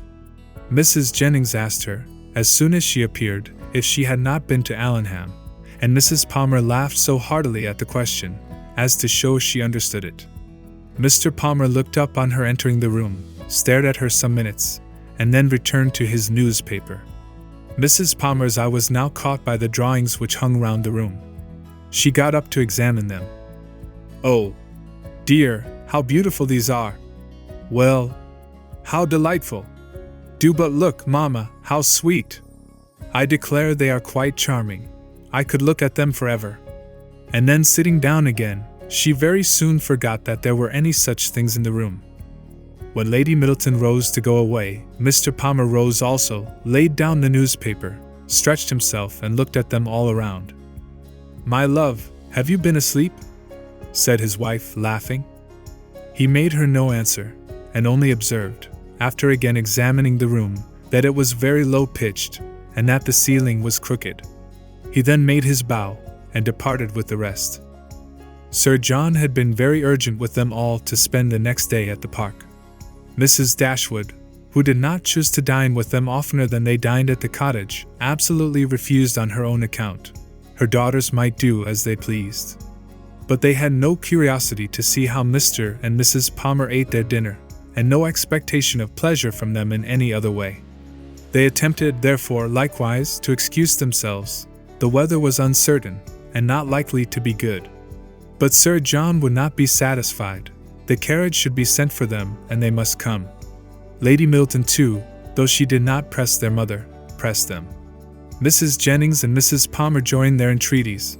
All seemed equally anxious to avoid a family party, and the young ladies were obliged to yield. "Why should they ask us?" said Marianne, as soon as they were gone. "The rent of this cottage is said to be low, but we have it on very hard terms, if we are to dine at the park whenever anyone is staying either with them or with us. They mean no less to be civil and kind to us now, said Elinor, by these frequent invitations, than by those which we received from them a few weeks ago. The alteration is not in them, if their parties are grown tedious and dull. We must look for the change elsewhere. Chapter 20. As the Miss Dashwoods entered the drawing room of the park the next day, at one door, Mrs. Palmer came running in at the other, looking as good-humored and merry as before. She took them all most affectionately by the hand, and expressed great delight in seeing them again. "I am so glad to see you," said she, seating herself between Elinor and Marianne, "for it is so bad a day I was afraid you might not come, which would be a shocking thing, as we go away again tomorrow. We must go, for the Westons come to us next week, you know. It was quite a sudden thing our coming at all, and I knew nothing of it till the carriage was coming to the door, and then Mr. Palmer asked me if I would go with him to Barton. He is so droll. He never tells me anything. I am so sorry we cannot stay longer. However, we shall meet again in town very soon, I hope." They were obliged to put an end to such an expectation. "Not go to town?" cried Mrs. Palmer, with a laugh. "I shall be quite disappointed if you do not. I could get the nicest house in the world for you, next door to ours, in Hanover Square. You must come, indeed. I am sure I shall be very happy to chaperone you at any time till I am confined, if Mrs. Dashwood should not like to go into public." They thanked her, but were obliged to resist all her entreaties. "Oh, my love," cried Mrs. Palmer to her husband, who just then entered the room, "you must help me to persuade the Miss Dashwoods to go to town this winter." Her love made no answer, and after slightly bowing to the ladies, began complaining of the weather. "How horrid all this is," said he. "Such weather makes everything and everybody disgusting. Dullness is as much produced within doors as without by rain. It makes one detest all one's acquaintance. What the devil does Sir John mean by not having a billiard room in his house? How few people know what comfort is. Sir John is as stupid as the weather." The rest of the company soon dropped in. "I am afraid, Miss Marianne," said Sir John, "you have not been able to take your usual walk to Allenham today." Marianne looked very grave and said nothing. "Oh, don't be so sly before us," said Mrs. Palmer, "for we know all about it, I assure you, and I admire your taste very much, for I think he is extremely handsome. We do not live a great way from him in the country, you know. Not above 10 miles, I dare say." "Much nearer 30, said her husband. "Ah, well, there is not much difference. I never was at his house, but they say it is a sweet, pretty place." "As vile a spot as I ever saw in my life," said Mr. Palmer. Marianne remained perfectly silent, though her countenance betrayed her interest in what was said. "Is it very ugly?" continued Mrs. Palmer. "Then it must be some other place that is so pretty, I suppose." When they were seated in the dining room, Sir John observed with regret that they were only 8 altogether. "My dear," said he to his lady, "it is very provoking that we should be so few. Why did not you ask the Gilberts to come to us today? Did not I tell you, Sir John, when you spoke to me about it before, that it could not be done? They dined with us last." "You and I, Sir John," said Mrs. Jennings, "should not stand upon such ceremony." "Then you would be very ill-bred," cried Mr. Palmer. "My love, you contradict everybody," said his wife with her usual laugh. "Do you know that you are quite rude?"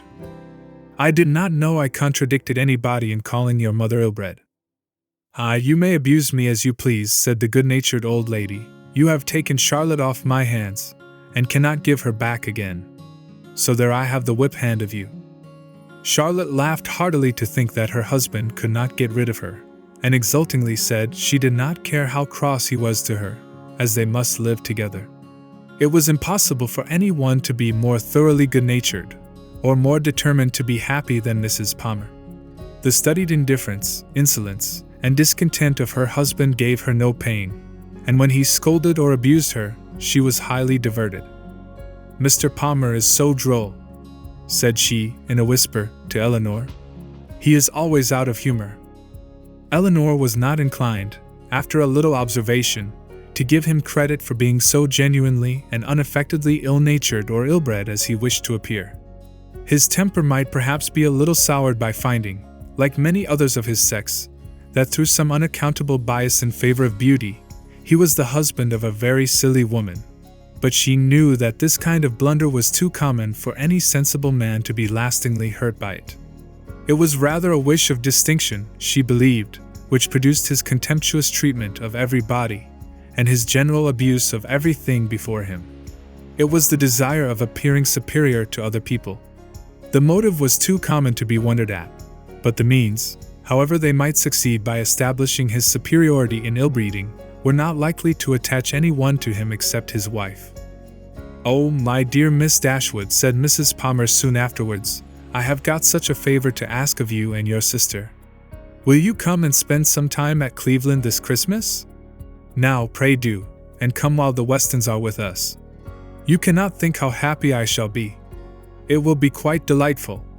My love," applying to her husband, "don't you long to have the Miss Dashwoods come to Cleveland?" "Certainly," he replied, with a sneer. "I came into Devonshire with no other view." "There now," said his lady, "you see Mr. Palmer expects you, so you cannot refuse to come." They both eagerly and resolutely declined her invitation. "But indeed you must, and shall come. I am sure you will like it of all things. The Westons will be with us, and it will be quite delightful. You cannot think what a sweet place Cleveland is, and we are so gay now, for Mr. Palmer is always going about the country canvassing against the election. And so many people came to dine with us that I never saw before. It is quite charming. But, poor fellow, it is very fatiguing to him, for he is forced to make everybody like him." Elinor could hardly keep her countenance as she assented to the hardship of such an obligation. "How charming it will be," said Charlotte, "when he is in Parliament. Won't it? How I shall laugh! It will be so ridiculous to see all his letters directed to him with an MP. But do you know, he says he will never frank for me? He declares he won't. Don't you, Mr. Palmer?" Mr. Palmer took no notice of her. "He cannot bear writing, you know," she continued. "He says it is quite shocking." "No," said he, "I never said anything so irrational. Don't palm all your abuses of language upon me. There now, you see how droll he is. This is always the way with him. Sometimes he won't speak to me for half a day together, and then he comes out with something so droll, all about anything in the world." She surprised Elinor very much as they returned into the drawing-room, by asking her whether she did not like Mr. Palmer excessively. "Certainly," said Elinor. "He seems very agreeable." "Well, I am so glad you do. I thought you would. He is so pleasant, and Mr. Palmer is excessively pleased with you and your sisters, I can tell you, and you can't think how disappointed he will be if you don't come to Cleveland. I can't imagine why you should object to it." Elinor was again obliged to decline her invitation, and by changing the subject, put a stop to her entreaties. She thought it probable that as they lived in the same county, Mrs. Palmer might be able to give some more particular account of Willoughby's general character than could be gathered from the Middletons' partial acquaintance with him, and she was eager to gain from any one such a confirmation of his merits as might remove the possibility of fear from Marianne. She began by inquiring if they saw much of Mr. Willoughby at Cleveland, and whether they were intimately acquainted with him. "Oh dear, yes. I know him extremely well," replied Mrs. Palmer. "Not that I ever spoke to him, indeed, but I have seen him forever in town. Somehow or other I never happened to be staying at Barton while he was at Allenham. Mamma saw him here once before, but I was with my uncle at Weymouth. However, I dare say we should have seen a great deal of him in Somersetshire, if it had not happened very unluckily that we should never have been in the country together. He is very little at Coombe, I believe, but if he were ever so much there, I do not think Mr. Palmer would visit him, for he is in the opposition, you know, and besides it is such a way off. I know why you inquire about him, very well. Your sister is to marry him. I am monstrous glad of it, for then I shall have her for a neighbor, you know." "Upon my word," replied Elinor, "you know much more of the matter than I do, if you have any reason to expect such a match. Don't pretend to deny it, because you know it is what everybody talks of. I assure you I heard of it in my way through town. My dear Mrs. Palmer. Upon my honor I did. I met Colonel Brandon Monday morning in Bond Street, just before we left town, and he told me of it directly. You surprised me very much. Colonel Brandon tell you of it? Surely you must be mistaken.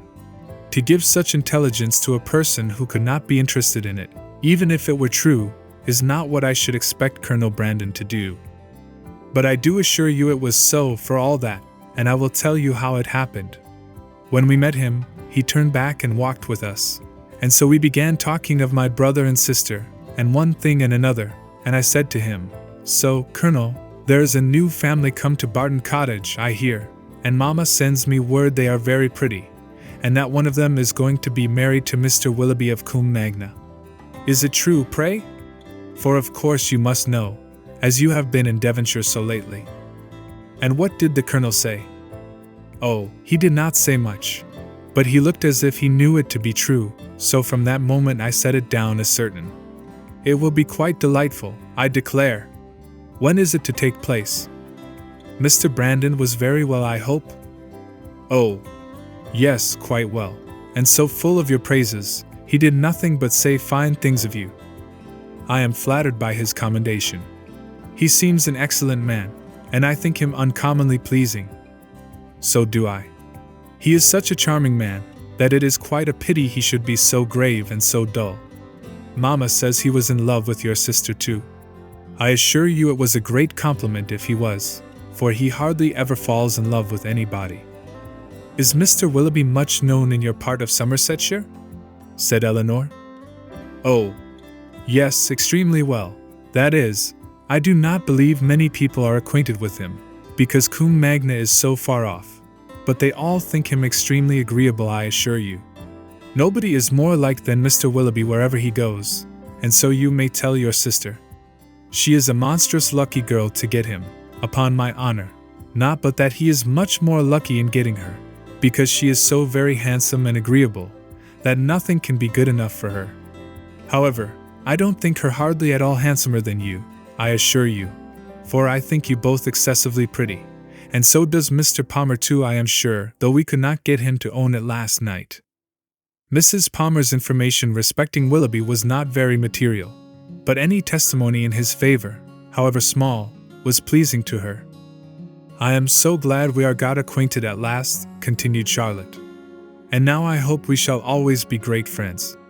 You can't think how much I long to see you. It is so delightful that you should live at the cottage. Nothing can be like it, to be sure. And I am so glad your sister is going to be well married. I hope you will be a great deal at Combe Magna.